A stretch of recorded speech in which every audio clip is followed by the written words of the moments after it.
Dun, da, da, da. Check. Test 1 2 test. Oh, there we go. Hi everybody, nice to see you. My name is Dean. We're back yet again. And it's Wednesday. How about that? And we are no longer at deanblundell.com. That ceases to exist as of today. I couldn't be happier about it. We are now Crier Media. We have joined a different group of collective people to suffer the collective consequences of great work, content creation. We are bringing people together to do that. We brought people together to make money, amplify their work. Crier Media, as we will talk about it over the next, I don't know, a couple of months. Soft launch, they're calling these things soft launches. That's what our PR company says. We're doing a soft launch. But happy to be here. Of course, Loch and Cross is here as well. Congratulations, Dean. cruisefm.ca. Thank you very much, sir. Nice to see you. How are you? I know today? you're kind of downplaying it, but I do know the amount of work, time, and energy that went into what you are creating right now. And yes, good for you. Yeah, happy to be Good for here. you, brother. Not much changes. Obviously, deanblundell.com ceasing to exist is important to me because I fucking hated saying my name, number one. Number two, anytime you went to an agency, they're like, deanblundell.com. Yeah, we want to spend money with you guys. Why don't we Google them? And then all of a sudden, everybody's like, oh my God, you were a dick 10 years ago. And I'm like, yeah, it happens. So bottom line is that we dreamed a little dream and we decided that we wanted to work with other people, and other people had great ideas, and everybody had the same end goal, which was a solution for themselves, right? Because everybody's wandering around this fucking weird digital enterprise that we live in, and nobody makes any money. And so we're like, okay, when we found out how to make money, now we found out how to do this. Now we're finding out how to do that. Then we scaled those solutions. You wanted a name for the collective too, hey, right? You wanted something get in. Yeah.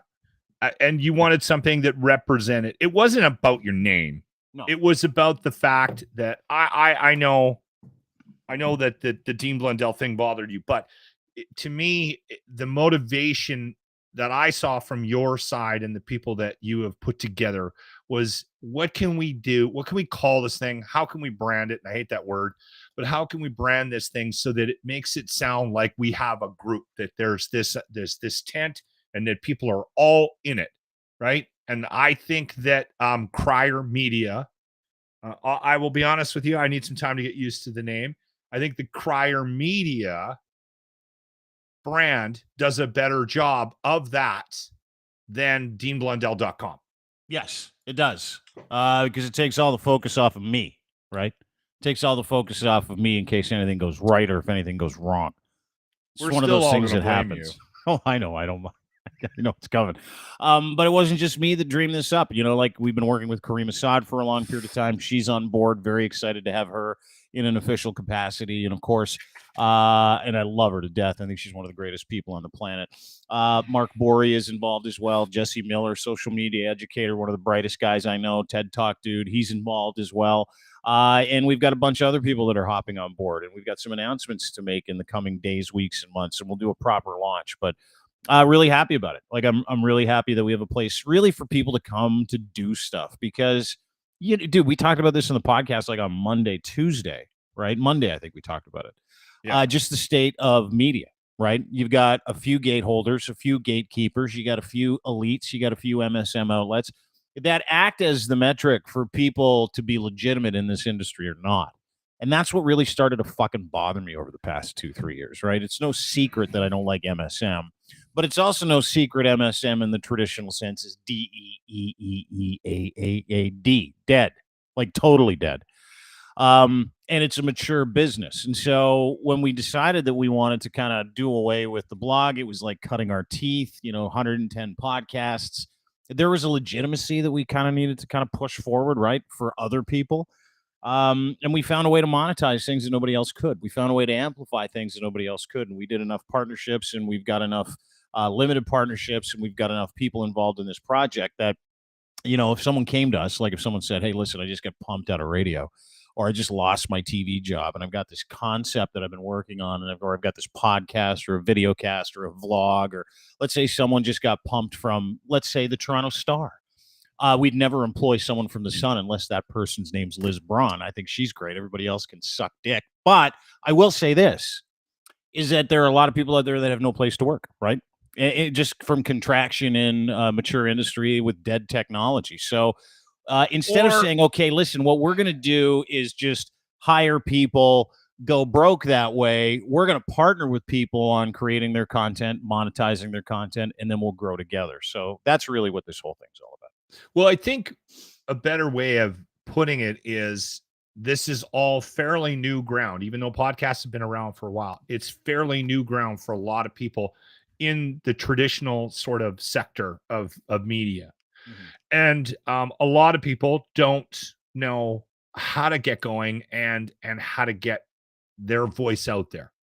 And you guys have figured out how to do that, right? And still learning, admittedly, right?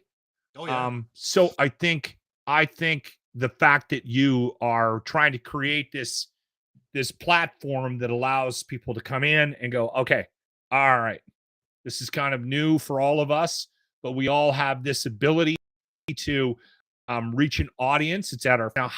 How do we go about maximizing, that? And if we work together, can we make a little bit of money at it as well, right?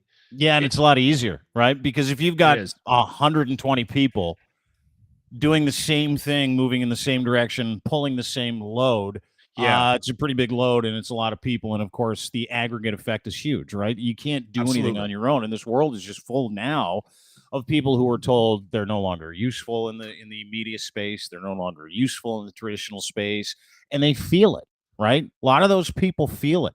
I think some people in their minds think, oh, Dean's just no. Dean is working with a bunch of people. This isn't just me.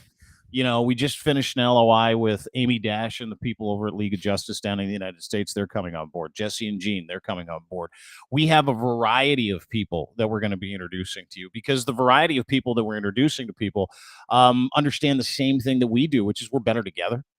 If you aggregate the effort that everybody puts forward, great. And if you can do that from one place that has solutions for people to be able to generate income, generate amplification, and also really feel good about owning their project. Like that, we don't own anybody's stuff. That's the most brilliant part of this ecosystem at Crier Media. That's what this is. We do not own anybody's content. We celebrate their content. We help them sell their content. And we're part of the same community, which is, exactly what I wanted. This is exactly what I wanted to do. And I'd put this down on a piece of paper like 5 years ago, 6 years ago, because there had to be a better way to do this. There had to be a better way to empower people, to harness the power of talent, to really find motivated people that want to do all of it. Because I came from a scene where you showed up, you did 4 hours of radio, then you went home. That was it, right? And so I wanted to harness the power of people who said, you know what? I want to do more than that. I want to be something here, and I want to be something there, and I want to understand the algorithms, and I want to understand how to be able to do this properly for myself. So when we found those solutions, we just spread them out and told people we had them, and heads up. So that's what Crier Media is, and I'm really excited. We've got an agency portion in this too. So we're working with a tremendous agency, my friend Jack at Diner Agency. So we actually have an agency portion of what we're doing. We've got a podcast building and analytics company portion of what we're doing, Sound Off Media with Matt Kundle, which is incredible. So if you're starting a podcast, don't know where to start, or if you have one and you want to maximize it, we have that avenue for people as well. We've also got an ability for people to be able to build their own websites, leverage analytics with our partner at envision.co. So if you're looking for more information and you want to have a look and you want to be a part of what we're doing, we're happy to talk to you about it. Always are. info@crier.co, and the website itself is crier.co. We went way away from .ca and way away from .com because none of that shit even matters anymore. And Crier itself is a fucking cool name too, that I'm really proud of, because we live in a society of people who have been kettled by mainstream media and the relationships and the money that they serve. You can't trust traditional media in this country anymore. You can't. They're all compromised because they're all government funded and government subsidized. Everybody from CBC to CTV to Rogers. And so we aren't.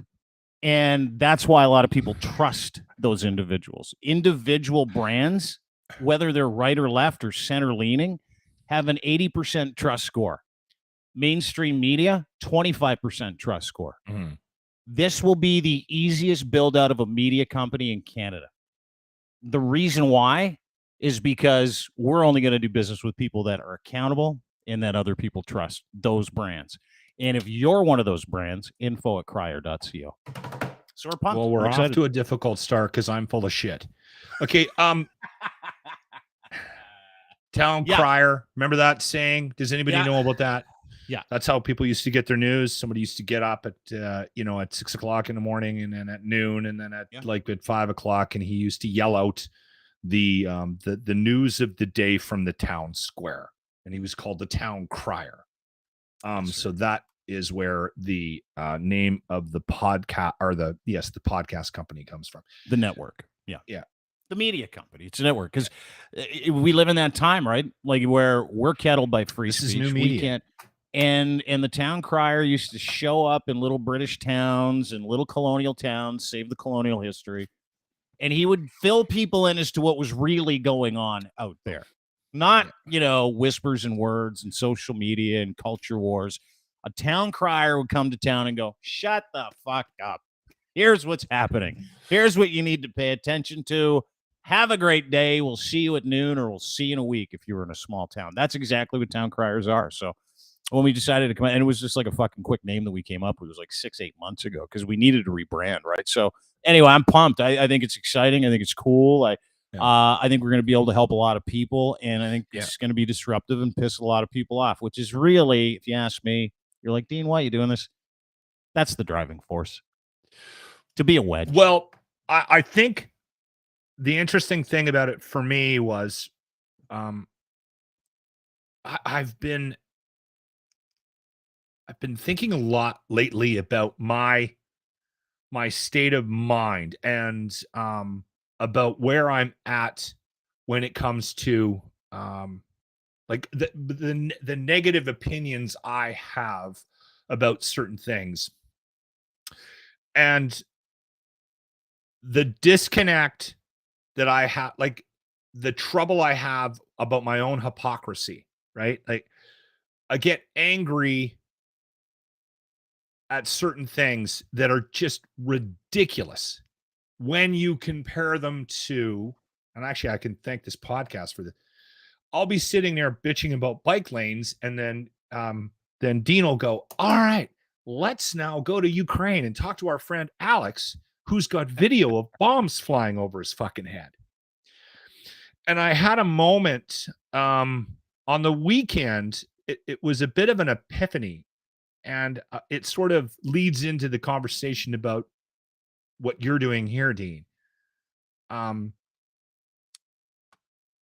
think I'm going to try to still be skeptical and dig into things that upset me and figure out why.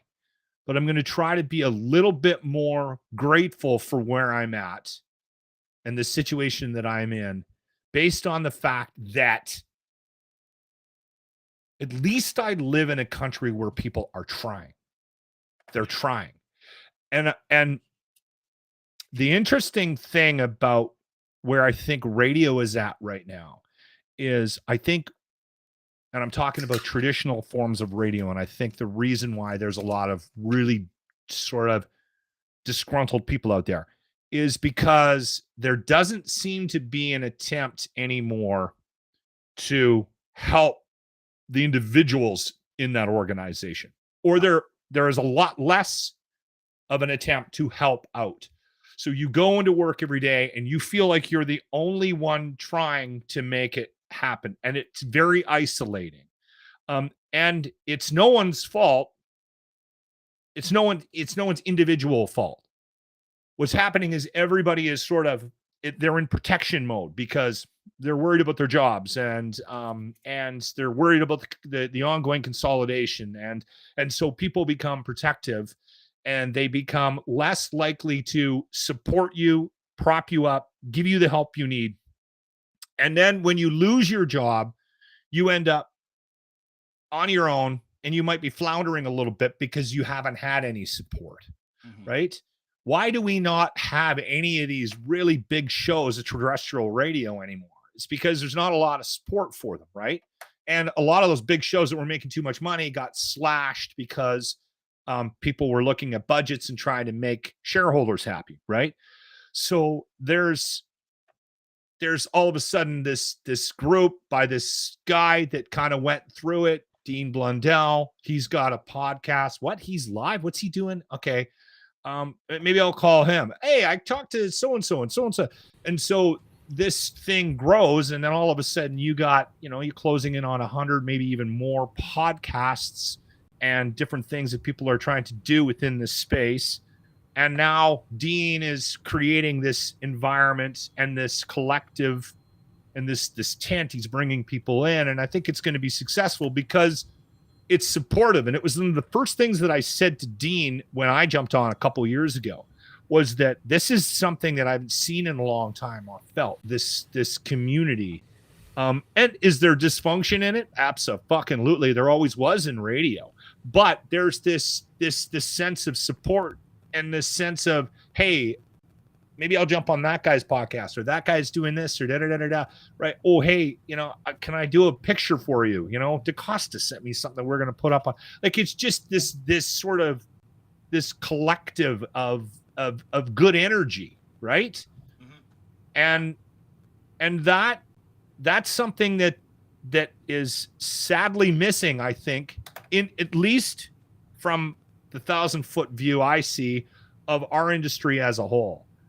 And again, I think if you sat down Dean 1-to-1 and you had a cup of coffee with him and you went back and forth, and he would tell you that, you know what, he doesn't have all the answers, but this is a good start. And I think there's going to be a lot of people that, Brent, how you doing? I think there's going to be a lot of people that benefit from the idea that this we can help each other. You can jump into, grow your brand, and feel like you're part of something. Mm-hmm. Mm-hmm. Yeah, right? Well, you can help. You can be part of something. Brent on tour. Brent Donnelly joins us of that as well is too. Lost on traditional forms of media. It's lost in business. Like if you talk to anybody in business, so like we've been kind of ham and egging it for like, what do you say, Brent? Like 3 years. Kind of, I think you were like. I think it's three. I think it's three or four. 3 yeah, 3 or 4 at least. Yeah, 3.5 at least. Ham and egging it, trying to put it together, looking for answers, blah blah blah blah blah. And when like you think you got an idea, like a business idea, and you're like, I got to write this down. I didn't have one of those. I had one of these ideas where I was like, what would I like someone to do for me, right? Like what would I need? And so I went to the dollar store, got a whole bunch, this is like 5 years ago, foolscap paper, and I drew it up. I'm like, this is what I would need. And so for the next 3-4 years, we were building it, and ham and egging it and figuring it out and trying to talk to people that had answers that we didn't, and trying not to be assholes about it, right? And along the way, you gathered other people. So in that beta test frame, we're at 104 podcasts or something like that, and we're like, yeah, come on board. And we're trying to figure this out. And once all the pieces kind of fit and we realized what we needed to do and where the opportunity was, because you had to weigh both of those. We did a risk study. And the opportunity was in creating something for people to feel really good about, right? A home. Because those homes don't exist in media anymore, right? Yeah. Brands exist. And if they do, and you're living in for certain brands exist, but the support doesn't. Yeah. Can I say this story? If they probably do exist, and there are probably some environments in this country, and maybe even North America, in the traditional media spaces, where you feel like a team, you feel like, and good for you. I think that generally speaking, most people don't get that now, right? Like I talk about my salad days. If you ever hear me talking about the Power 97, it was like I just remember that feeling every day of going into work and having a group of people that I just absolutely they were like family to me. Yeah. And absolutely. We went to war every day, and we killed it. And you could hear it. You could feel it when we showed up in an event. If you tuned us in on the radio, you could feel that energy coming out of there. And it was something that people gravitated towards. And somewhere along the line, we lost it.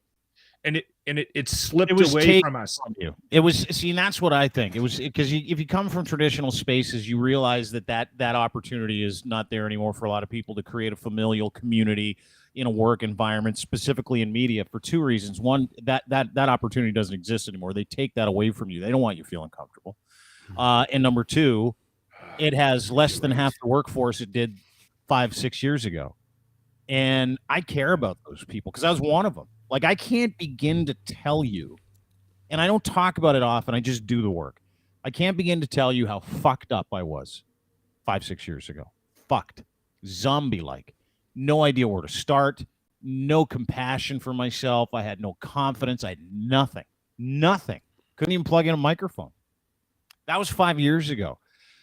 And it was like I had no choice. And there are so many people out there. It's not just me. There's so many people out there that are producing content. You know this, Brent. You live in Vancouver, right? Producing Absolutely. content, whether it's the Todd Hancocks or the Donnie and Woj. Like, it doesn't matter who you are. We've seen contraction to the point, for whatever reason. I'm not going to get on media companies that treat people like shit, but you know they do. And these people are standing there like I was 5-6 years ago going, what? What now? I have no transferable skills. I don't even have a fucking microphone. My currency is my mouth. And that mouth now has no home. My currency is my writing. Now I can't write for anybody and don't have a following. They took that away from me. We want to give that to people. We don't want to own it. We don't want to be those gatekeepers. We want to be people that bring people in, pat you on the back, give you a little kiss on the forehead, and say, hey, listen, we're going to give you as little direction as possible. We're going to champion your work. We're going to sell your work. And then we're going to go forward together, and we're going to continue to grow, and we're going to continue to grow. And I can tell you in the next 3 years, media buys, traditional media buys, will be 1 to 3 or 1 to 2, one of those two. Equilibrium is now when it comes to money. So yes, is there a financial opportunity for this model? Fuck, of course there is. Why do you think we're doing it? We're doing it for both of those reasons. And we're starting to experience that now. So when we decided that we wanted to make a change, we wanted to make a change because this is not about me. This is about other people that are like me, like us, that want to have an opportunity to go somewhere, to gift wrap the things that they love to do and to share them with the world. And the more of us that help each other share those things, the happier we are. We just happen to have found a couple of triggers that means you can all get paid for it too. So having said that, info@crier.co, deanblundell.com will cease to exist. I think in the next couple of days, you can still get me, dean@deanblundell.com, for the foreseeable future. And I'm very excited about it. Lachlan, go ahead. One last thing, and then we can move on. If you do jump into the fold, on top of everything that Dean said, I think you should expect the odd reach around too. I wouldn't mind. That goes what I was saying. That's in the contract. It's actually called the reach around contract. Yeah. And Josh Elijah is going to join us from the Down by Two pod coming up here in about 20 minutes. He's going to explain sports betting. And one of our new additions to Crier Media is our sports betting guy. So lots going on. And speaking of new media, of course, Brent on tour from the Kids on the Escalator podcast, which is now the Machete Comics podcast, and the Brent on Tour podcast. Now he's pivoted to a new one called Dude Did Will. And it's not the title of a porn. It's legitimately a tremendous podcast. And you know what he did for his first two? He went and talked to two of Canada's greatest rockets. Absolutely. Tara Sloan and Marianne Iverson. Those right. are his first two episodes, and they're tremendous. But good to see you, dude. I'm excited to have you part of the ride as well. You've been here this whole time, still here. Started from the bottom. Something about Drake. Anyway, nice to see you on the podcast. Hey man, it's just awesome to finally see it to come to fruition, to where, you know, those discussions happened when we first met about where do you want this to go, Dean, and then to just see it go to this spot, and the amount of people that have come on board since the beginning of this ride to now starting a show from scratch, some asshole in the basement against a fake brick wall like myself, but giving me an opportunity to do it, which in turn just opened so many doors, just like, you know, and I don't know what I was starting with. You're like, hey, you and Rook were like, you travel, you're searching for the best coffee in the world, you should make that a podcast. And I'm like, no one wants to listen to me talk about coffee for 200 episodes. Yeah. And it just escalated into this whole thing. And now the Do Did Will side of it is just an extension of that, which is because of the opportunities that were created on this network in its former self, and now it just opened the door to a huge thing, which is why we changed Kids on the Escalator to Live from Machete Comics, because just the Ashley Lindleys of the world that were totally engaged in what what we were doing over there, and supporting and bringing a whole group of people to watch. I watch your show with you and Loch and Ryan and everybody every day, and the engagement, all you people in here, Leanne asking me about my dog, everyone is engaged in what this network is doing, and I love it. And it's such a great community to be a part of. So thank you again, gentlemen. And man, all over, our pleasure. It's well, that's a great thing about podcasts. You can do whatever the fuck you want. You could do one podcast called something one day and change it to something the next day, and everybody's like, whatever, it's still you. Tell me about Do Did Will. This is the next version of your podcast. It's a story of people podcast. Where did it come from? Tell me about your guests. Let's talk about it real quick. Yeah, it's an idea that I've had kind of in my brain for a few years, kind of out of the TED conference idea about, TED has these individual discussions with people that tell these great stories, and they're very, they're very specialized, say, at the CES conference, it might be just people in electronics. At radio, it might be just people in a TED talk at a radio conference. But as I'm traveling around the world and meeting all these incredible people, I wanted to speak to more people, and I was finding myself a bit pigeonholed under Brenton on tour from the standpoint of they don't really fit into the music side. I'm kind of done talking about coffee full time, but I want to have conversations, and I'm inspired by that, by the conversations that you guys were having, especially through the pandemic, the rise of James, the rise of PP1, all these amazing people that are on the network that were getting these awesome guests and having these incredible conversations. And I'm no journalist, but I am fascinated with the story of people. And I just thought it would be a really great pivot to start talking about people that do, people that did, and people that will. It kind of opens up the door to talking to everybody that I meet when I travel. And so far, so good. I mean, it's been pretty great feedback so far. Yeah, it's been awesome. Let's a minute and a half with you and Tara Sloan, a former Rogers Hometown hockey lady, one of my favorite people in the world too. She's just a sweetheart. She's a really cool chick. Like she's one of the coolest. Yeah. We've had her on LA. She's so just lovely about it. Like, I mean, she's awesome. There was no hesitation, and she's busy. She's got a killer gig with the San Jose Sharks, NBC Sports. She's first kind of ringside for NBC Sports in San Jose. They haven't had that before, and she's doing that. Hometown hockey. They put a bullet in that, right, Roger? Yeah, they did. Yeah. And on her way out too. This is one of the things I like about Tara. On her way out, she was like, "All right, here's the deal with Don Cherry, you fucks." And it pissed off everybody on the right. Everybody who loves Don Cherry. And she's like, I don't give a shit. I'm working in the States. It doesn't matter to me anymore. But here's the deal. The guy was an asshole to work with too, by the way, which was incredible. Was Don? Yeah, he was. By and large, yes, he was. Tough to be around. She definitely had her opinions about it, but she got a ton of support from Ron, and coming into that, like, you got to step into Don. You're not stepping into Don's shoes, but all of a sudden you're this other person hosting. Yeah. With Ron, and for years, the water cooler assholes are like, you can't have a chick on there. This is Ron. The vagina's in my hockey broadcast. God damn it, this guy, Tim Hortons, yeah. Anyway, so it was a whole thing, and I just was so excited for her. She got that to get the gig all the time, with Ron, all the time. She's like, yeah, you're fucking taking over for my hero. Fuck you. I'll never watch you again. I only watch half the TV. Stuff like that. Here's a clip from Dude Did Will. This is an interview that Brent did with the lovely Tara Sloan. Let's watch it. Oh, thank you, Tara. How did you do it? Oh, okay. Well, I mean, I'll try to keep this short, I suppose. Lived in Montreal, moved to Toronto to pursue acting, but just missed music. And so ended up finding an ad in Now magazine, and we clicked right away. And within less than a year, we had signed a record deal with Tommy Boy Records out of New York City.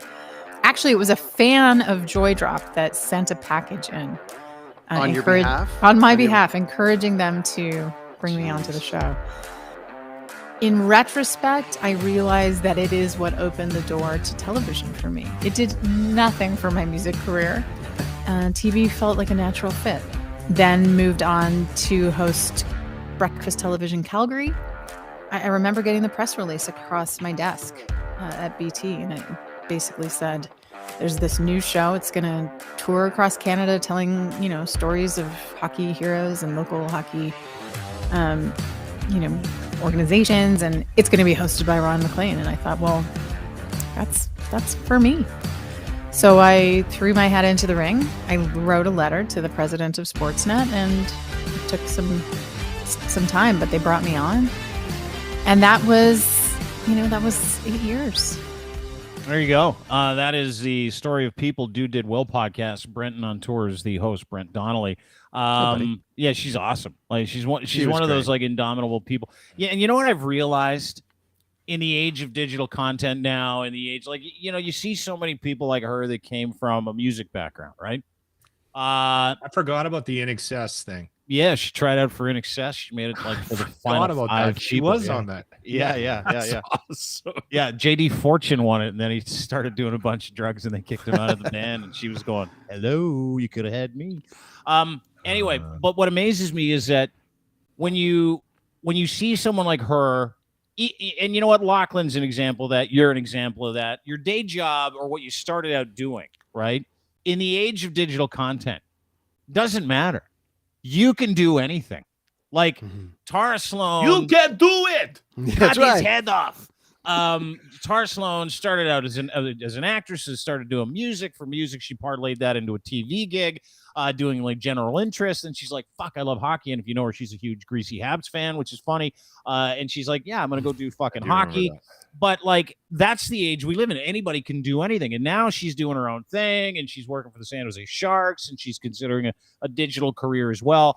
But we live in that age where talented people want to be the best versions of themselves. Do you guys see the last Kevin Smith documentary? Have you guys seen this? He's a great guy, good friend of mine. It's a tremendous documentary. He's a huge nerd. Massive pre-heart attack, post-heart attack, all that other stuff. Yeah, it's great. Big Oilers fan. Great. Yeah, he's a huge Oilers fan, which is greasy. By the way, big win against the Kraken last night. Leafs also won in overtime. A little come from behind victory. I think there's a collision course. I don't want to talk about it yet. I'm going to greasy Canucks game tonight and watch them get their ass handed to them by. Oh, that's good. They suck. That might be the most pressing franchise in the NHL. That's hard. That's hard to watch. Because I love Boudreau, right? Like I love Bruce. I know. I don't know if he's the best motivator. I don't think he is. Yeah, he's all body, right? He's just he's a little hands, like a dinosaur. Little head, little arms, like a little human legs. Dinosaur. He's great for body. everybody. Yeah. Anyways. Anyway, my point is this about Kevin Smith. They hate him out there? Is that well, they hate everybody to do with they hate Aquilini, they hate the team, they hate they love Boudreau. Do they? Okay. Sorry, Dean. That's okay. Your ADHD takes over certain podcasts for certain periods of time. My neck hurts actually for fucking trying to figure it out. Back to Kevin Smith. So Kevin Smith, widely panned after he does Clerks, right? Big success, and he does a whole bunch of other movies, and it starts to go like this for his movie career in terms of critical mass and critics and everybody. And listen, you either like his movies or you don't. Doesn't matter. But he said something in that, and I'm like, that is the greatest thing I've ever fucking heard in my life. After the heart attack, right? Or prior to the heart attack, and I knew him when he was going through his darkness, when he was filming with this movie Cop Out with Bruce Willis. He was in a bad place. Still no. And you'd sit and talk to him, and he's like, I can't wait to get up to Canada. I can't wait to get out of New York. I just need to get out of here. I'm working with the darkness. I have no idea what I'm doing. I don't even like fucking doing movies anymore. And we'd have these incredible conversations where we'd both be super baked, and it was a lot of fun. And so the guy that I saw when he came up after he filmed that movie, we did an event together called Sausage Fest. It was a lot of fun. He's a good man, blah, blah, blah, blah, blah. Or maybe it was a Christmas show. I can't remember. It doesn't matter. But he said something in this documentary, and to see that, and then to see this guy, down 200 pounds, happy to be himself. He's basically a vegan, which I don't agree with, but we'll have another conversation about that another time. He said to me, and he says in this documentary, and he said the same thing, and fuck, this is it. This is all you need to know. I am not a radio person. Kevin is not a movie producer, director. He is the best version of whatever he wants to be today. Whatever that is. Podcasting, writing, producing, acting, showing up to an event, doing a stand-up thing, maybe doing a sold-out show. It doesn't matter what it is. It doesn't matter if it's cleaning the shit out of old ladies' toilets, because that's the only job you can get. He blew my mind. And this is about 2 years ago. I watched a documentary. It was fascinating. And I'm like, what's that's it called? It's just the latest Kevin Smith documentary. I can't remember what it's called. He just put out, Clerks 3 is the epitome of that, and how he's promoting it, Dean, because it is digital. He's going to every market. He knows it's not going to open up into some massive and doesn't thing. care. Doesn't care, but he goes and gets it on the grassroots media, like on the grassroots level, almost like a glorified traveling podcast. And it worked because the production company went back to him and were like, what else do you have? Because this Clerks 3 thing made some money. And he had to get all that back from Weinstein and all that shit. And then they greenlit Mallrats 2, which everyone's been waiting for because of how he goes about the grassroots level. Because I think he's one of the only filmmakers that'll actually get on a plane and go do it. We named the Kids on the Escalator podcast after Mallrats in his movies. He's to your point, man. He's leading the charge, and he's the go-to for emotional movie reviews as well. Oh, does he do emotional movie reviews now? I didn't know that. When his review of spoiler alert, his review of the Star Wars, like the first one there that they redid with J.J. Abrams, he was weeping like a baby when Han Solo passed. Was he really? I didn't know that. Yeah, that's when you love Star Wars, eh? That's when you like. But anyways, really he pulls emotion, man, and he's just himself. Right? He'd be perfect for this network, by the way. Yeah, no, I've been trying to. I appreciate Kevin Smith and what he's done, and I kind of get it from the cult perspective, but I hated Clerks. Did you really? Hey, you know what? Hey, Loch, do yourself a it. favor and watch it again. Watch Clerks 2 and then watch Clerks 3. And the only reason I say this is because now that you know what he's done, how he writes and how he writes for women and how he writes this tied-in storyline. It's actually a love story between it's a best friends. And at the end of it, he's capped it off with his trilogy of Clerks. And I promise you, man, you'll love it. The way when you look at the basics of how he had I don't to think make you that will. movie. No. Like know, Lachlan's man. an Iron Eagle, Top Gun, like we're all Iron acting Eagle kind guys. of guy. We're Yeah, all I know. Iron Eagle guys. Come on. Chappie. Anyways. I don't want to dig too far into my emotional foreskin to try to figure out whether or not something's decent. It's on the internet. You know what I'm saying? Like Emotional foreskin. Everyone can see Lachlan's emotional foreskin in his daily yoga posts. So don't worry. It's there for everyone to see. Are you not snipped? Are you a hood? You got an anteater on you? No, I'm snipped. Okay, I'm just checking. Let's see if you're snipped. I didn't know that you were. I found out this year. I was talking to my dad, and we were talking about it. And I'm like, "Thanks for doing that for me when I was a kid." And he's like, "No problem." Because the reason why we made sure that you got it done is because I wasn't done, and I had to get it done at 13, and it was the worst experience of my whole life. And I'm like, "Holy fuck!" And my dad is a baby. Like he was in the hospital for a month and a half with his vasectomy, so it must have really hurt. Yeah, I've never had to deal with any issues down there because it's easier to clean when you haven't got the skin hanging over it, right? But I have heard too many stories about the guys that have had to go back so far in that way. Yeah, that's what we do here. Welcome to the new fresh network. By the way, has anyone the second checked Lachlan brings up foreskin, I'm like, hey, let's dive in. That's a good one. Yeah, let's change the subject and lighten it up a little bit. Anyway, Brent's podcast is called Do Did Will. I would highly encourage you to go and download, subscribe to that podcast. Give Brent a follow too. Brenton on tour, wherever you get your fine podcasts. Interesting, by the way, found out from our podcast partner, Matt Kundle at Sound Off Media. No, Google no longer in the business of podcasts. All you have to do is say download it on Amazon and go to YouTube. For Brenton on Tours podcast or anywhere you get your fine podcast called the Do Did Will podcast. Tara Sloan, first guest, next guest. My very dear friend Marianne Iveson, whose podcast is actually she was wonderful today. Well. She was Wasn't great. she awesome? She's awesome. So much fun. And she's awesome. Yeah, she's really cool. She's rad. And all right, buddy. I appreciate it, gents. Thanks so much. All right. And we'll talk soon. Good luck with the rest of today and the launch and everyone I need watching. to Thanks for your support. work up to the courage to do your podcast. Well, I mean, Lachlan's got the soothing sounds well, let's be serious. Like, would he as even part of- qualify to be a guy who did or will? Well, no, do here's the something? thing, Dean. One of the side notes to this, which exactly I what forgot I to said. mention, is there's the Sunday night story time portion of Do Did Will, where we're Yeah. telling 25-minute stories to help dude, you mellow that's your out guy. That's and your go guy. to bed. And it's perfect. I not gonna tested put it out on anybody to myself sleep, the other day, and I put myself out in 17 minutes. Lachlan's got the soothing voice. Do I? He's gonna come on and tell Yeah. a story. So Yeah, there you go. are. Oh, dude, can I tell you this? You might be one of the world's best, worst storytellers in the world. Like, I've had people come up to me and go, you got to, like, people in the network, hey, you should really cut down on Lachlan's story time. I'm like, fuck that. It is the best, worst thing that ever happens every time it happens. Where he's like, all right, here's my problem with it. And I'm like, he's making it up as he goes. This is going to be fascinating.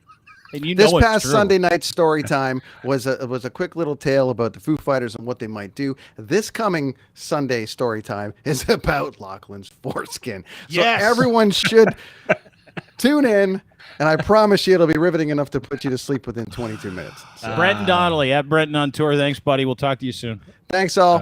Anytime. well. Exactly Brenton what I told on Brent tour. too. I'm like, all my stories have to do with like the bathroom or anatomy, or like, is that going to put anybody to sleep? It's just going to terrify people. Anyway, all right. Yeah, that's all right.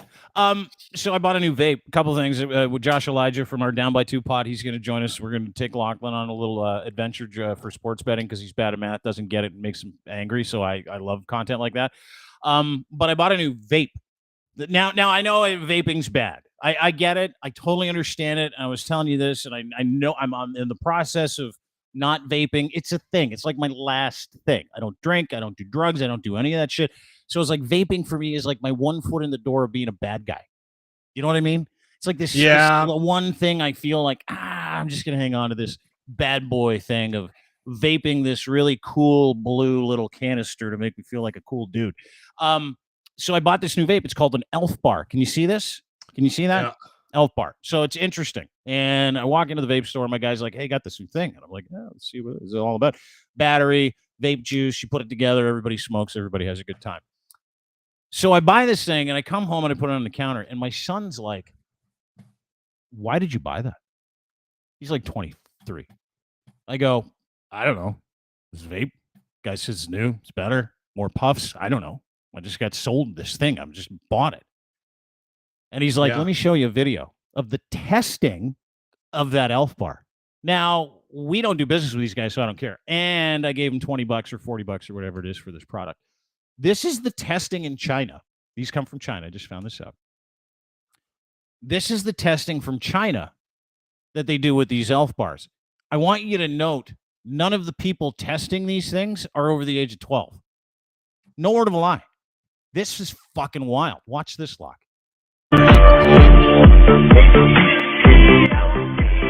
Sorry about the music. These are 12, 13-year-old boys, girls that are literally testing these vapes in a testing facility over and over and over again. They get like these kids get paid to smoke these Elf Bars. Now, why? If you're like, why are they testing them? Because it's cheap to get kids to test stuff, I guess. Like it's what China does. So they have to This test. is the same country that has like 5-year-olds making shoes. So they have these kids that test these things, and I looked into it. A lot of the vapes that we have that come and not many people know this. They're just like, oh, I just like vaping. Almost all the vapes that we get sent into this country from China have been tested by children. I'm not even making that up. No, dude. No, I wished I was. Look at it. These are these kids testing these Elf Bars. I've never, and I mean, it's terrible that we're doing this. And yes, of course, this is terrible. And yes, of course, if you wear Nikes, kids have been making those and testing those for a couple hundred years. And yes, of course, if you own an iPhone, kids have been making those and testing those for a long period of time as well. But this just seemed a little, for me, it just seemed a little bit worse. Wrong. Yeah, it's all wrong. It's all wrong. Fucking wild, isn't it? Again, back to I get angry about certain things, and then you see a video like that, right? Like this morning, I went off on Health Canada. Like I got so upset about these new guidelines. Like you can't drink more than 2 drinks a week. Come on. Like, what are you doing? Like, what do you mean? You can't Health do Canada that. came out with guidelines about how much you should drink in a week. Used to be 2 a day. Max, I think it's like 12 a week for women and 15 a week for men. And you know what? To me, that was still a little, it's okay though, right? But now the new guidelines is if you are in a high risk category, if you drink more than 2 drinks a week, 2 drinks a week, you are in a high risk category and you're basically killing yourself. Mm-hmm. And I was like, you have to look at this from the perspective of why are you laughing?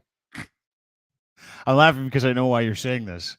It's because it's like someone took away several of your drinks a week because you were already feeling guilty about it. And then this news story comes out, was on CTV. No, listen. Title. Hang on, let me read the title. With new alcohol consumption guidelines, here's why experts say standard drink labeling is key. Then it goes on to say, following the release of new alcohol consumption guidelines by the Canadian Centre on Substance Abuse, health experts said mandatory labeling of alcoholic beverages play a key role. In addition to new recommendations of the number of alcoholic drinks Canadians should consume in a week, they've updated their guidelines.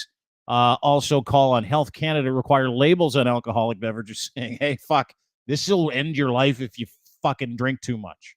Awareness around alcohol-related risk remains poor in Canada. Of course, new recommendation says Canadians, to your point, should aim to consume no more than 2, count them, 2 standard drinks a week. Look at you. Look at Lachlan's face. Like pound sand. Seriously. What's the date? What's the date? It's the 18th. 18th, January 18th. I've already consumed enough to if that's the case, I've already been drunk enough. Yeah. I literally, I can. So basically, in the last 18 days, I've consumed enough for the entire year and possibly part of 2024. 2 drinks a week? Is that the new standard? 2 drinks a week? Yeah. 2 times 52. That is 104 drinks during the year. You get 104 drinks during the year.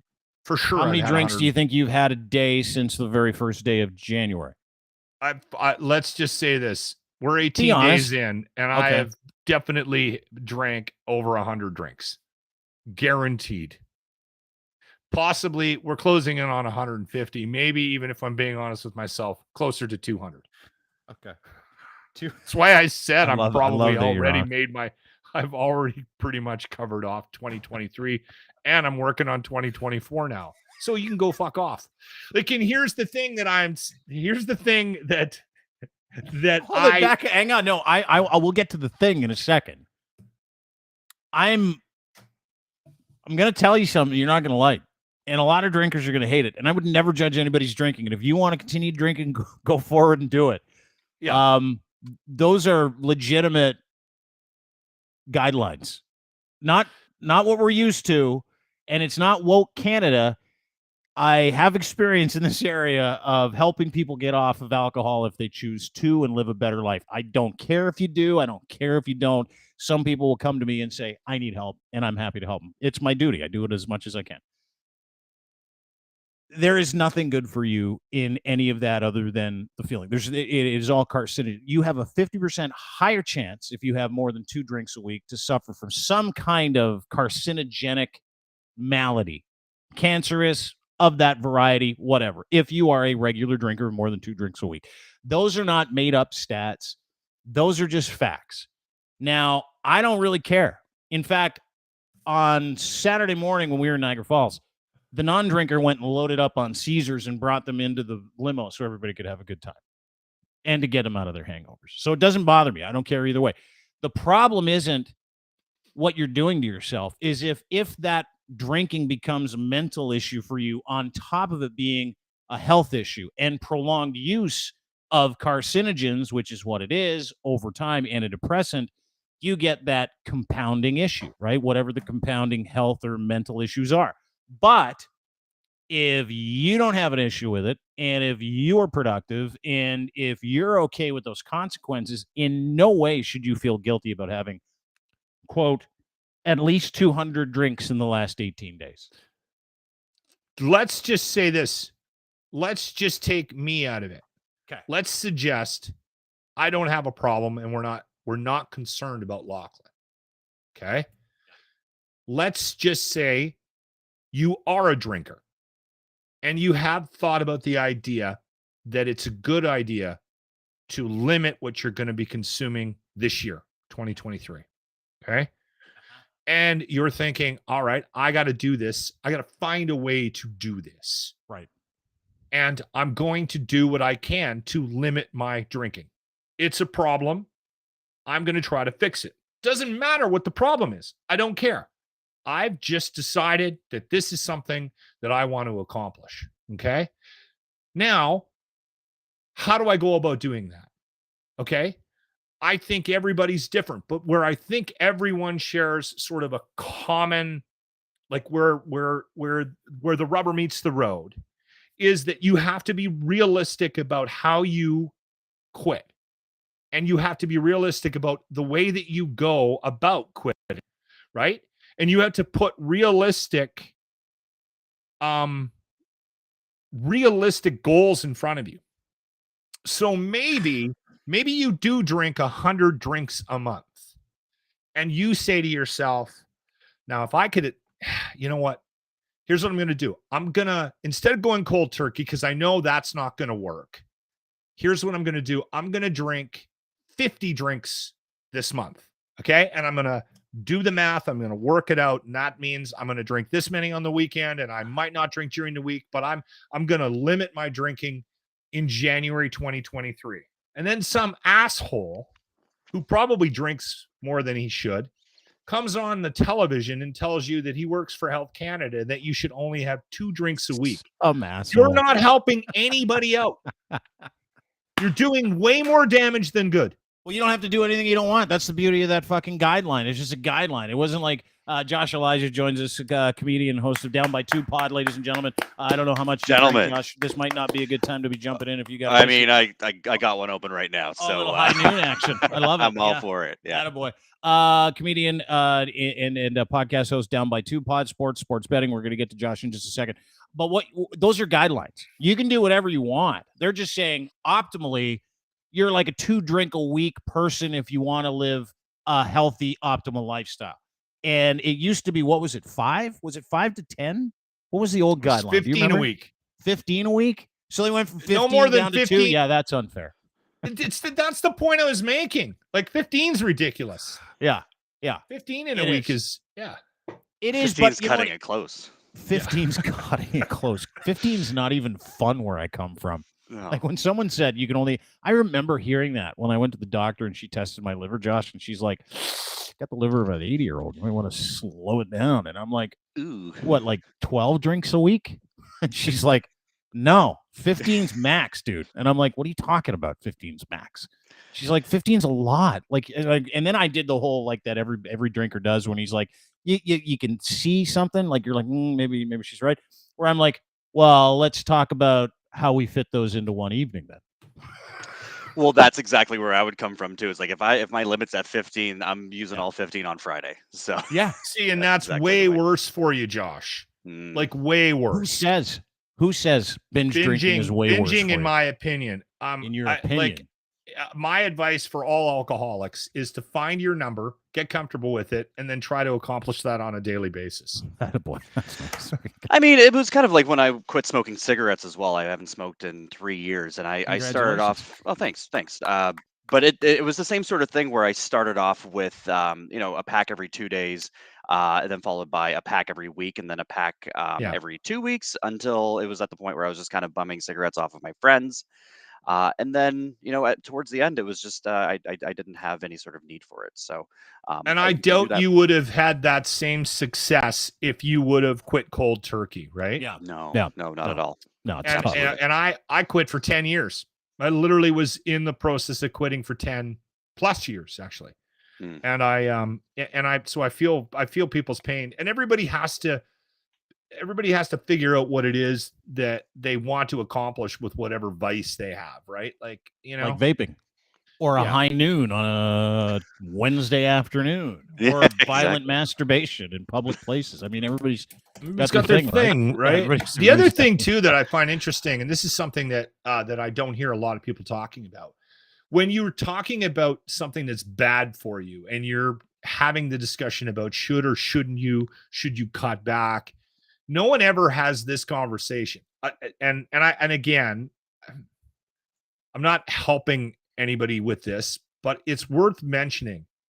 Every single person I know that has a problem with a vice, which is just about everybody, whether it's like gambling coke or booze or gambling, whenever they quit one thing, they go hard in the paint with something else. Totally. And you know what? Listen, it is what it is. Actual problem. You know what I mean?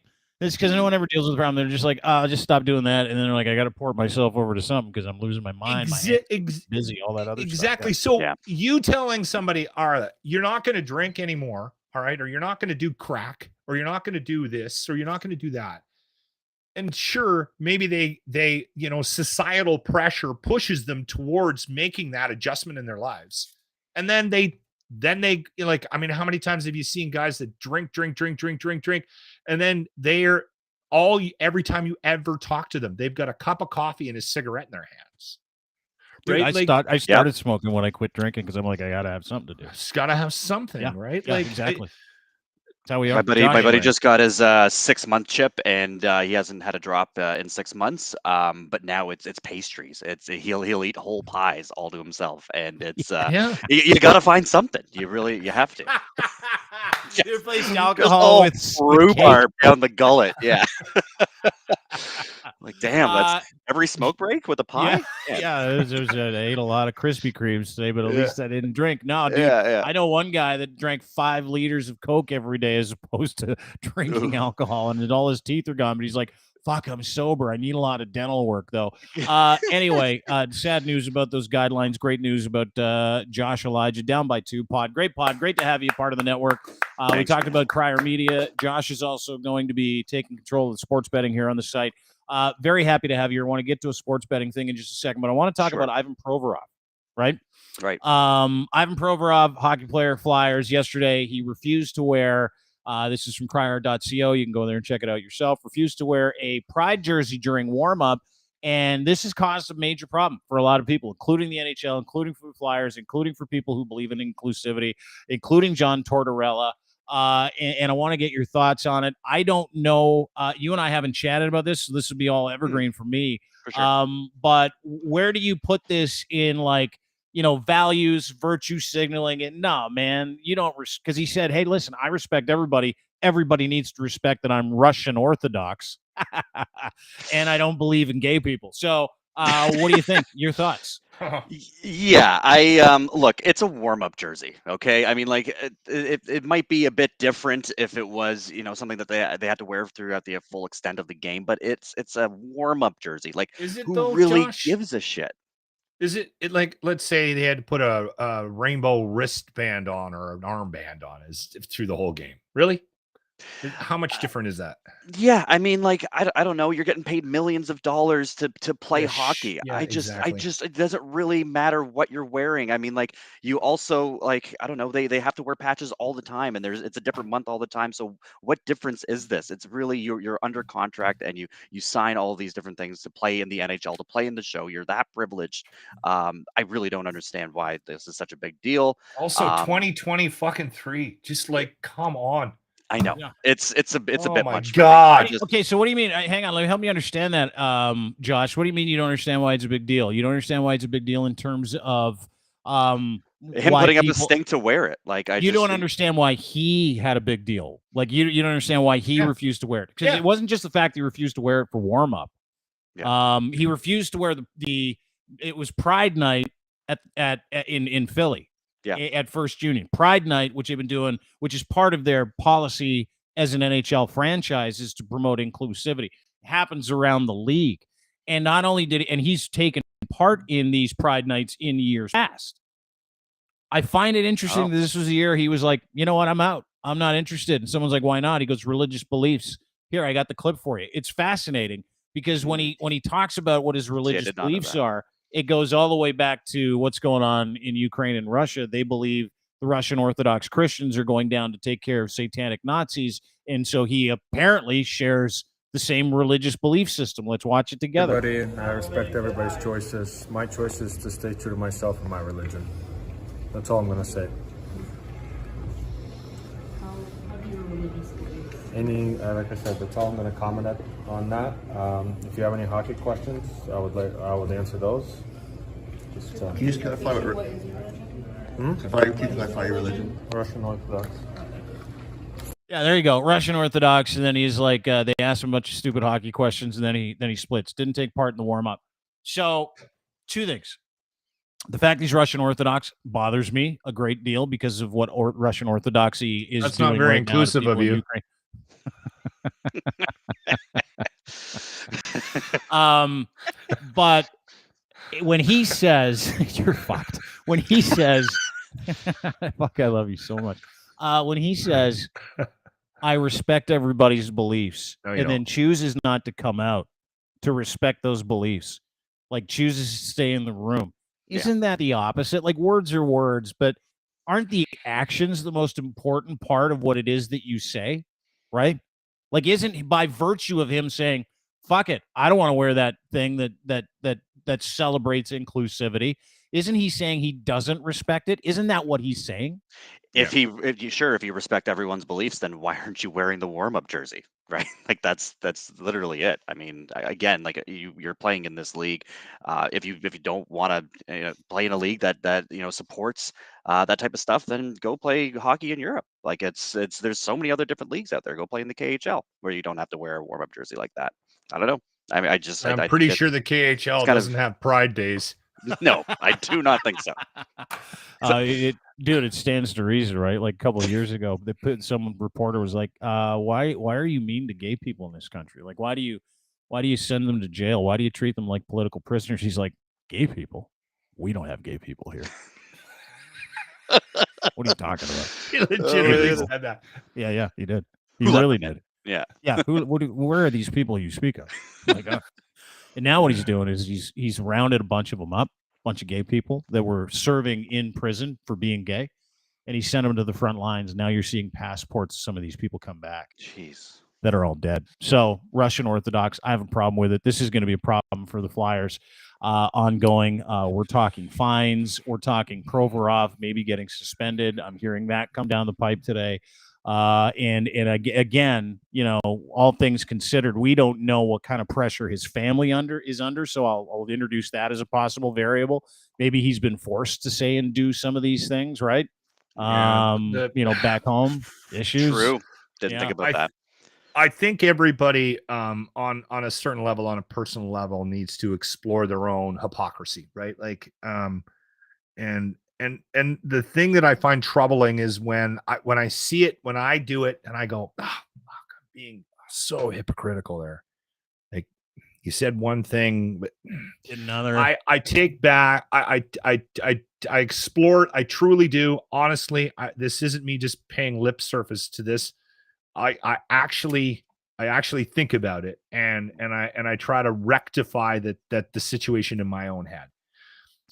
The lack of ability for people to do that, and the fact that it took me 40 plus years to figure it out, is disturbing to me, right? Like, you see these people go on camera and there's no break in his sentence. I respect everybody for the choices they make, but I'm not going to wear that jersey because I'm Russian. If he doesn't realize the hypocrisy of that, there's something wrong with him. He said it. Hockey players aren't smart to begin with, dude. And he's been fed this steady diet of bullshit for a long period of time anyway. It's going to be fascinating to see how this shakes out. He will be angry if he's penalized for this, because who gives a fuck? I've been of the opinion we should have jettisoned Russian hockey players out of the NHL last year. Like 300 days ago.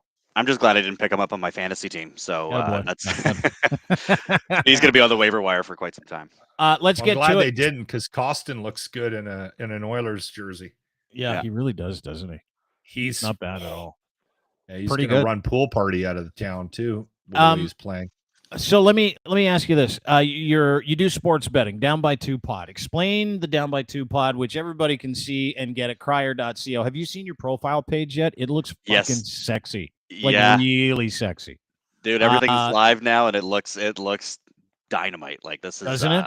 I'm so fired up for it, man. It's everything that's been building up and amounting to this. Like me and the squad, Jesse, the producer as well. Like we're all just super stoked for this next chapter, and really excited to be a part of this as well.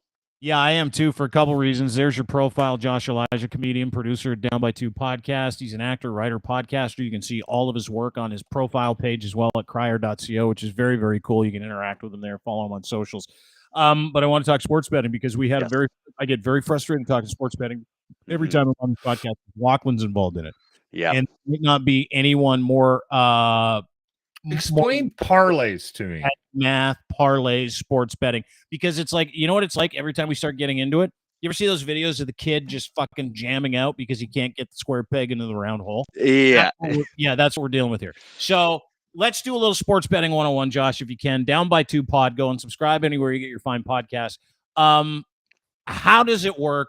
Let's start at the beginning because I really need you to walk him through this, use some slow words, and be patient. Sure. Thank you.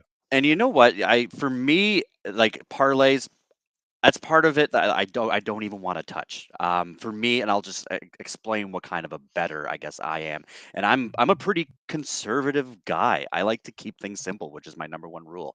I don't like to fall victim to parlays because they can just ruin anybody's night or weekend.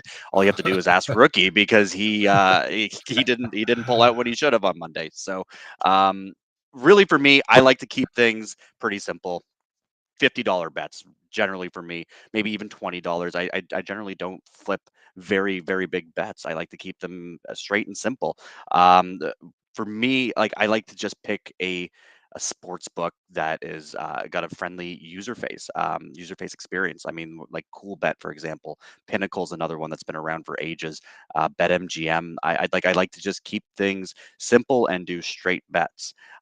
So for me, for example, I mean, if you don't want to get involved when it comes to spreads and trying to figure out how much a team is going to lose by within what margin, within what quarter, for me, I just like to go with overs and unders. That's a lot of it for me. And I just chip away on my account when it comes to that. Well, I might shock you a bit here. Let's explain an over and under. Yeah. So I mean, hey, it's either going to be over or it's going to be under. So if you are looking at a Toronto Raptors basketball game against the New York Knicks and both teams average about 100 points per game, then Vegas is going to set the total points odds of that game to 200 points. Both teams combined. So the Raptors are going to score about 100, give or take, and the Knicks are going to score about 100, give or take. So the odds would be set at 200 points, and you have to pick whether or not the total odds of it are going to be over or under. So basically, if you think that the Raptors, if you think the Raptors and the Knicks, then you could, because you're not even picking on a team winning. No, let him finish. ADHD. Let him finish. Okay, let him finish. I'm sorry. That's okay. I mean, there really isn't. You don't have to pick on whether or not a team is going to win. Perfect example yesterday for me was Gary Trent Jr. I figured I was going to try and make a couple bucks off of him before he potentially gets shipped at the trade deadline. But he was projected to have over 2 3-pointers throughout the game. So the bet is either is he going to score more than 2 3-pointers or under 2 3-pointers throughout the course of the game. The odds were actually better in the favor of him scoring below 2 3-pointers throughout the entire game. And all I had to do was look at the stats throughout the last 12 games. And throughout those last 12 games, he's hit more than 2 3-pointers 8 of those 12 games. So for me, it was pretty obvious that I should probably bet the over on that because I think he's going to score more than 2 3-pointers. He scored 3, 4, 5 throughout the last 8 games as well. So for me, I wanted to be able to just capitalize on that, and I bet over 2 3-pointers. So whether or not you're looking at the total outcome for points throughout the entire game, or if you're looking at a specific player, and for me, I think that's a little bit more fun than betting with your heart and hoping that the Raptors are going to cover or that the Leafs are going to score 5 goals. I like to maybe I see. pick a player that I can root for specifically. The issue here is I can't watch a sporting event without being invested. Like I don't have that separation. Then that's why I chose a long time ago not to go down the betting path with sports. Absolutely. Yeah. Because I am never, ever going to be able to bet for the Habs. Hate them. Can't do it. Of course.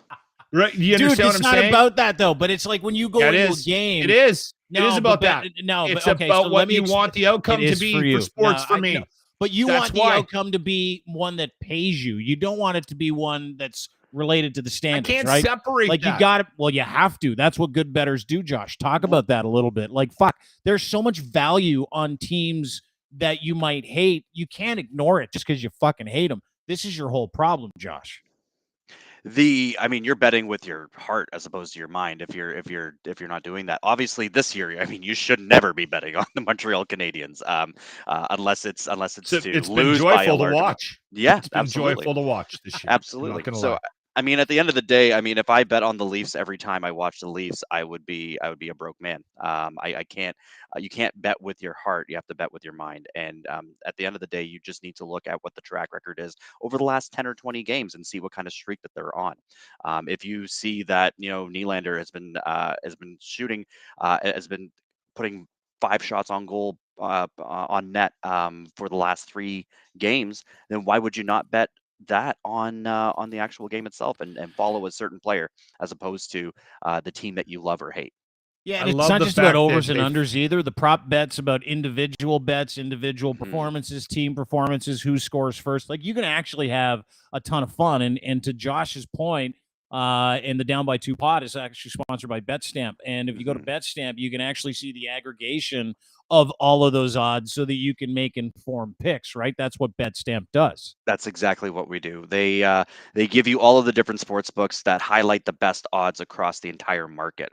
So instead of taking the Raptors at even money, if there's another sports book that's out there that has them at plus money, you get 1.5 of your original stake in return. Then why would I not go place that bet with that sports book as opposed to one that's giving me shittier odds? It's kind of like Trivago, right? You're not going to go and just go to the hotel's website and book through them. You're going to go to Trivago just to highlight all of the best deals that are out there, and you're going to take the cheapest deal. Same sort of thing with BetStamp is that it's going to highlight all of the best deals, all of the best odds across all the different sports books, and then you're going to take the one that gives you the best odds, the best deal. There you go. Yeah. Can I say this quickly? And then we can move on. Sure. Yeah. I'm so glad they finally found a helmet that fits Nylander. He was fucking awesome yesterday. Did you watch that game? Did you watch that? Did you watch that game? Oh, man. It was incredible. Dude. Incredible. You know what I hate about the Leafs Panthers right are in now town. is... I hate Matthew Tkachuk. They go down 4-2, battle back 4-3, battle back to tie it at 4s. William Nylander basically end-to-end in OT. Drags the puck 6 feet across the front of the net, tucks it in nicely behind the goaltender, beats everybody wide. William Nylander is you might hate him. You can hate him all you like. I don't William hate Nylander. Is Nylander. the best value in the NHL. He always, by far.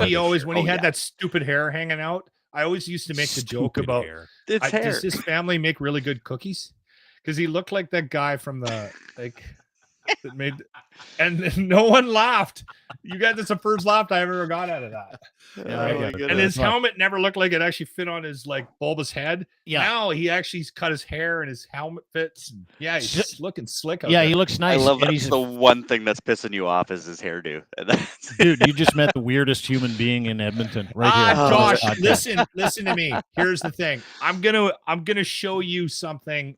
I'm gonna get you in touch with a social experiment. Okay. Yeah. We're gonna try betting on my show, The Locker Room, and we thought of this idea this week when we had Rook on to talk about his parlay. Oh no! When he fell out of $800 on Monday night because the Bucks didn't come through and beat the Cowboys, and he had 2 tickets going. That would have netted him almost $800. So he only lost. He was 40, such an idiot too. We were yelling at him on the podcast to start the week because he had a live ticket from like a 6-bet parlay and he took the Bucks to beat fucking Dallas, and I'm like, dude, it doesn't matter. Like, history doesn't matter. Get your money and punch out. But he refused to do it, and then he let it ride. And then Tom Brady sucked ass, which everybody knew he would, because that was what Tom Brady did this year. He sucked ass for Tom Brady, and they lost by a long shot, and fucking Dallas is through. And now Tom Brady's doing the old, this has been a lot of fun. Thanks so much. I can't believe I gave away my family and a supermodel wife for this shit. Peace out. Do you think he's retiring? You think you think he's done? Rumors about him going to Vegas, which will be a fucking nightmare. Or do you think that the Tom Brady capital has kind of lost its luster at this point? He fucking knows it and he needs to go. First off, I just want to apologize to Rookie because we did jump on a call before the game, and he was trying to get my 2 cents on what he should do, and I told him to let it ride. I told him to let it ride, but then again, it wasn't my fucking money, so I told him to. Hold on to it. But it I made told him sense. to let it go. It made sense. I mean, like for him, In what world did it make sense? How did Totally that make made sense? sense. In what world to let that thing ride Dak after America Prescott 5-team sucked fucking live ass ticket? all year too. Exactly. That Prescott was like, not an man, easy ticket to let go, Dean. No, I agree no. I agree with Rookies. So here's what we're gonna do.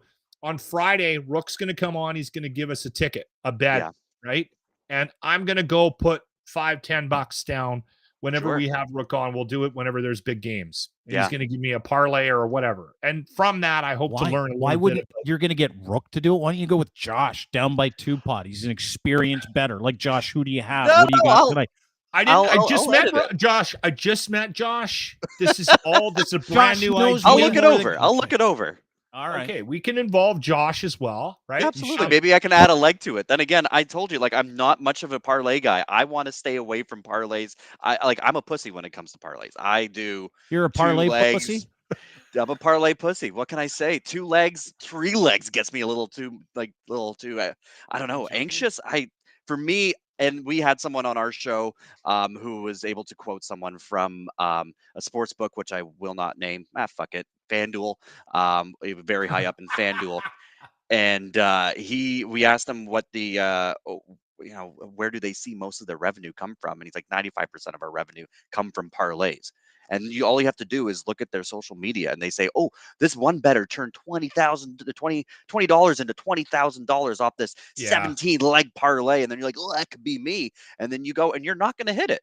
You are not going to hit it. You're going to go put together this crazy ticket, and all it takes is for one thing to go wrong for the ticket to go crumbling down. Well, this is all stuff we need to explore as we develop this new bit with Rook and Josh. I'll get your contact info here. Yeah. But here's the social experiment. You'll like this. So I don't bet on stuff. I know very little about it. So I'm a moron. So that's why we're bringing Rook in. Yeah. And the only person I know that's dumber about this is one of my co-hosts, and Jimmy, and he loves to do things that are the completely opposite of me, and he'll do it just to piss me off. It's not even for the fucking show. He does it just because he's wired that way. You'll ask him to do something, he'll do the complete opposite. I got 100 stories about him doing this over the years. So he's gonna bet. This was Grant's idea, the other co-host.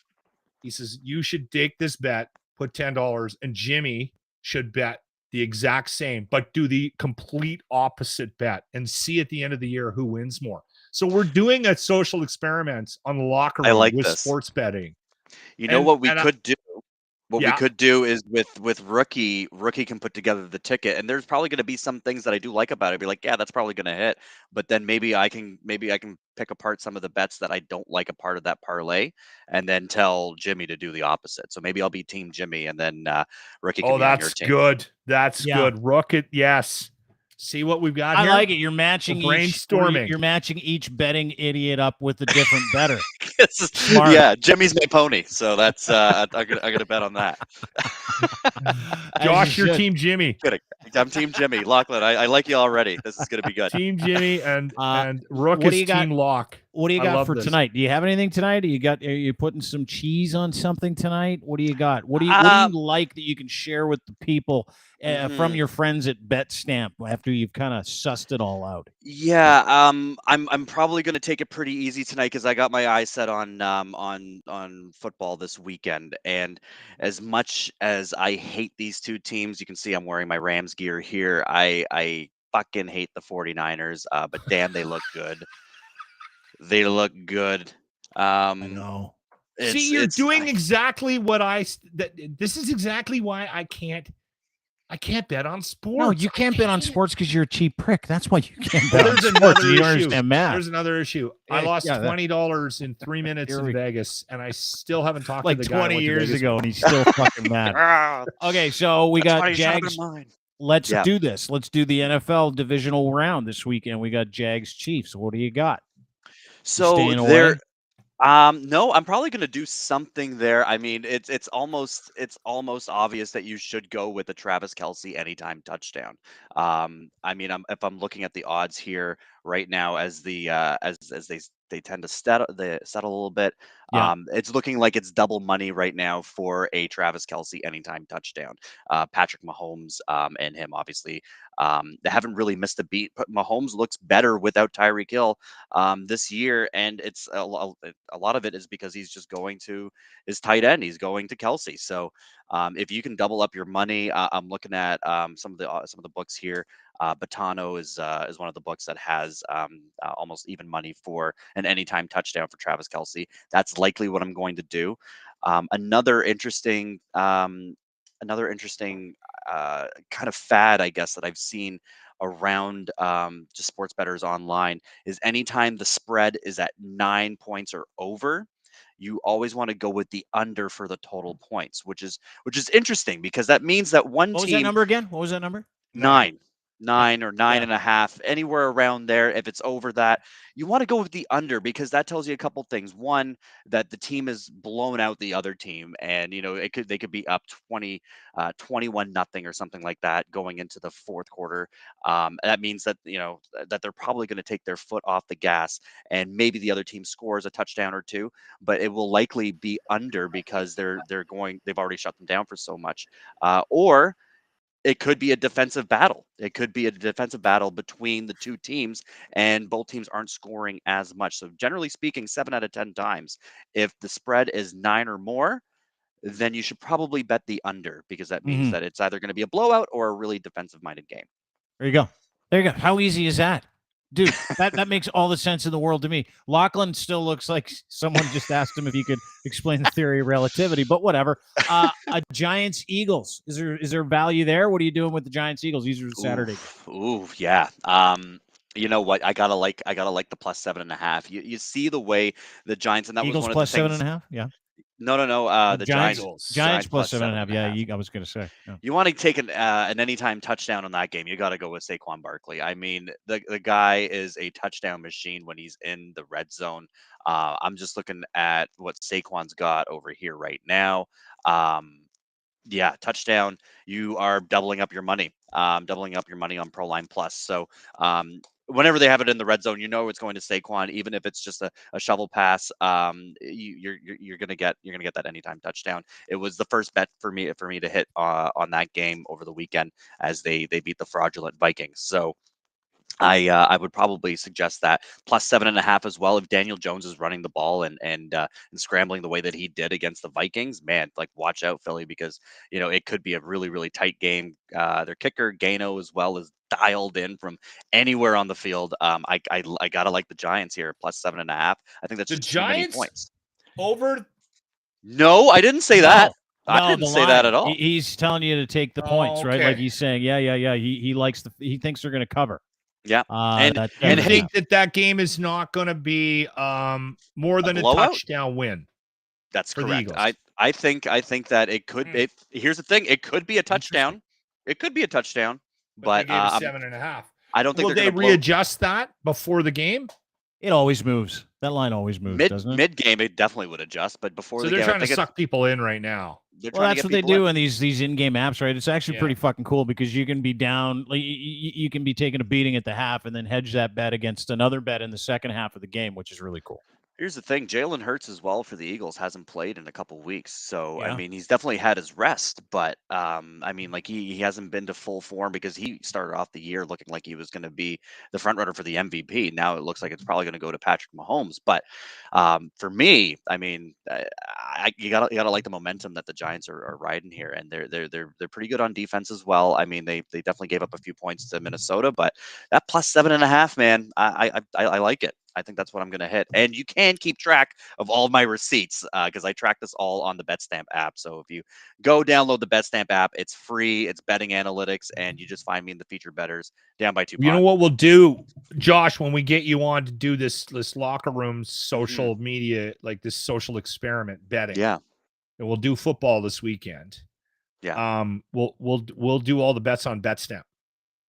Absolutely. You can't. Yeah. It's awesome. Yeah, absolutely. Create your free account. It's available in the App Store, whether it's I'll go sign up. the Apple App Store or Google Play. Yeah, absolutely. Use promo code DB2, by the way, because DB2 promo code. That's DB2 just the promo D code. and the B and the 2. Yeah, down That's by it. 2. I like it. 2. Yeah, that's promo pretty code. simple. Okay. You can do that, right? DB2, just a D and a B and a 2. I got it. Bengals Bills. What do you got for the Bengals Bills? By the way, this is going to be an emotional game, obviously. Oh yeah. I mean, if you have DeMar Hamlin leading him out the tunnel there, it's gonna be nuts.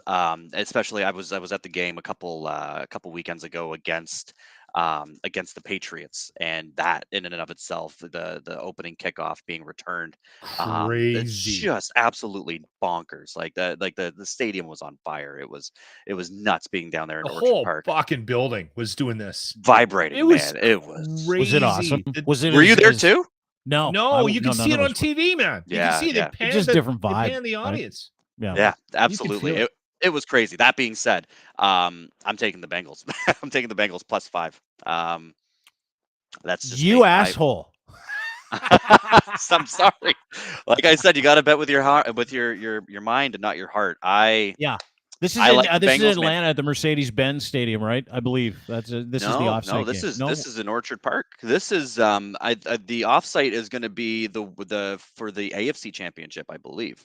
Oh, this is Orchard Park. My bad. Yeah. So the if they make it through, that's in Atlanta. This one's at Orchard Park. My bad. Excuse me. No, you're good. No, you're good.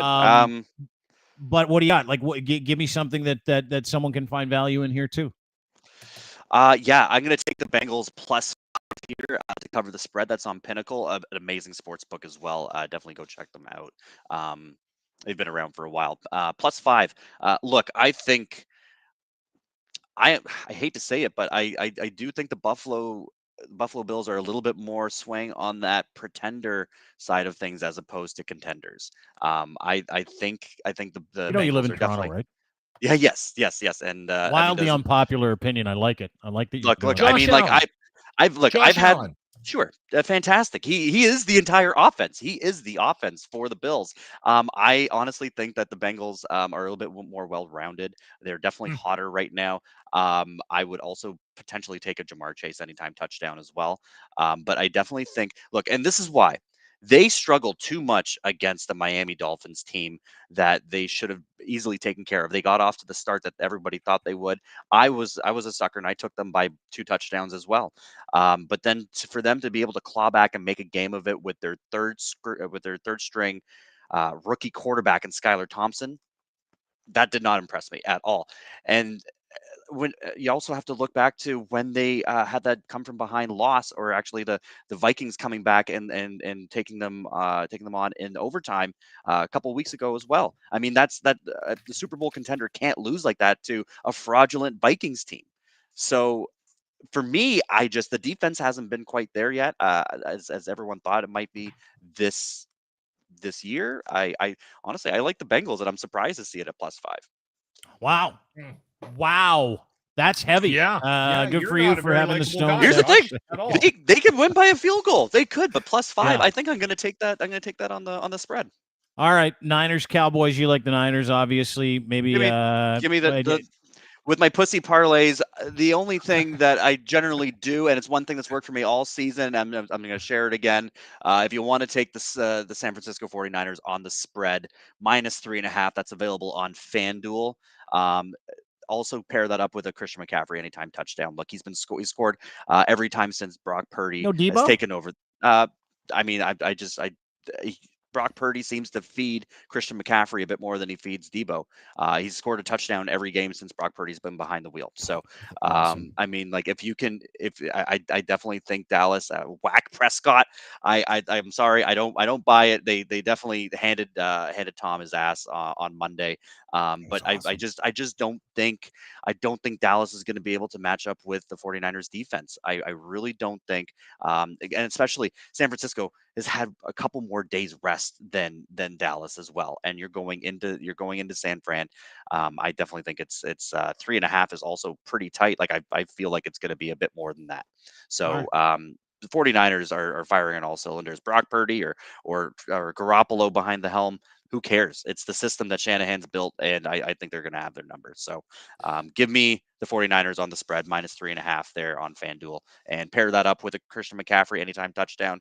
If you also want to run a George Kittle touchdown as well, he's been feeding George Kittle as well.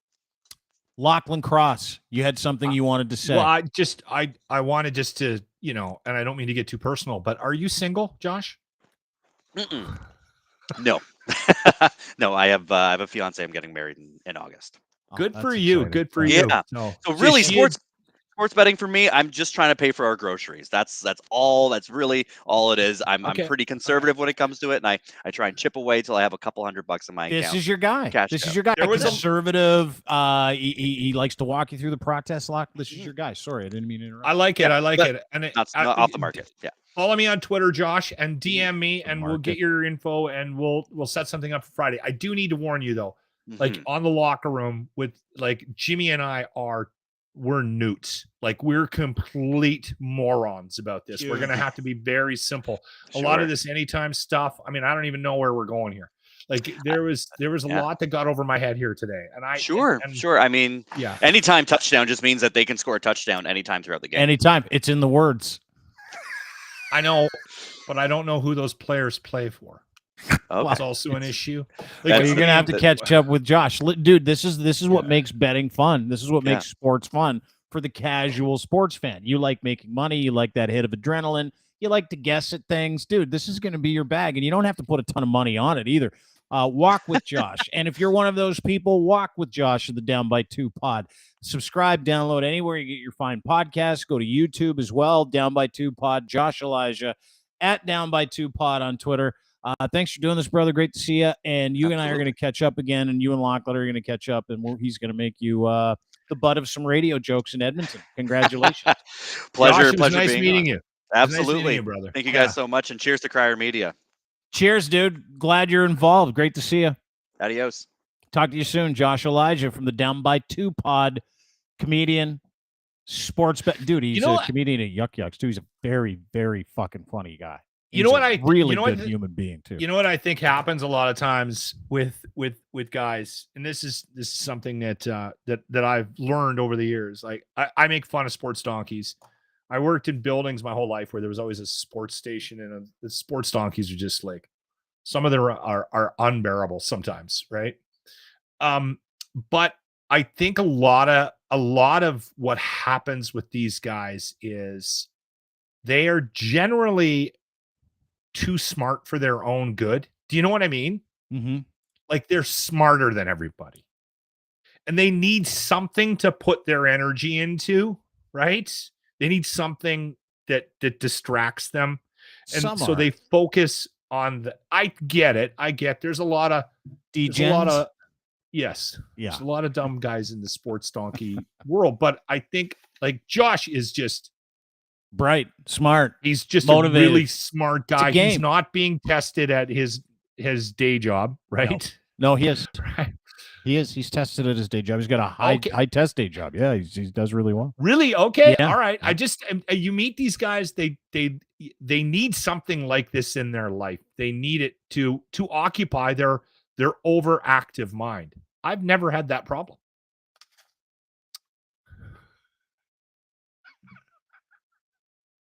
Dude, watching you gloss over as he was trying to explain money lines to you might have been one of my favorite things. You sat back like this. We're going, and all I saw were like question marks popping out of your head.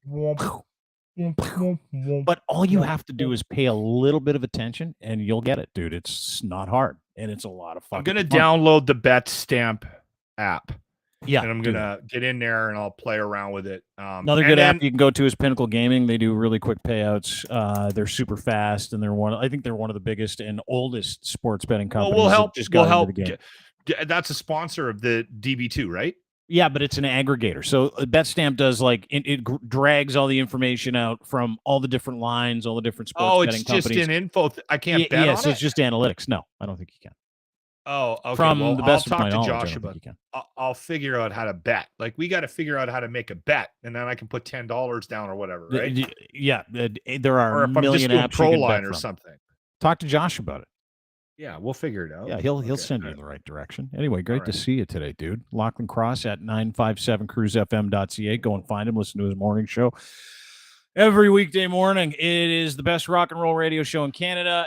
Comes out of Edmonton. Go to 957cruisefm.ca. Listen every single weekday morning. Host of the Locker Room. Follow him on Twitter as well at Lachlan Cross. Thanks for doing this, dude. Great to see you. Congrats. This has been a long time coming. And I know this is a soft launch, but the Crier Media thing. Congrats to you. And the boys.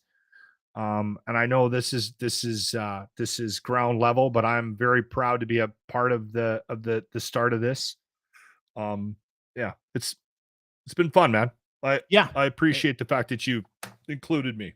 Oh man, it's my pleasure. Anytime there are people out there that want to do more, when you see people and radio people coming out of that industry right now specifically, and I know you're in it because you have the opportunity to work for a great company at the moment, but not a lot of those around anymore. And so, when we had the idea or the concept behind Crier Media, it was like, how do we get people to take ownership of what they're doing, be proud of what they're doing, and how can we introduce them to opportunities to make some money, to be self-sufficient, all of those things. So if anybody out there has their original brand, their own brand, something that they're doing, doesn't even matter what it is.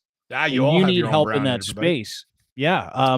Dude, that's what we do. We work with brands. So if you're one of those people and you're interested in being part of something really cool, owning your own content, making money, amplifying, growing, info@crier.co or info@deanblundell.com. But again, deanblundell.com will cease to exist in the coming days. Criermedia.co.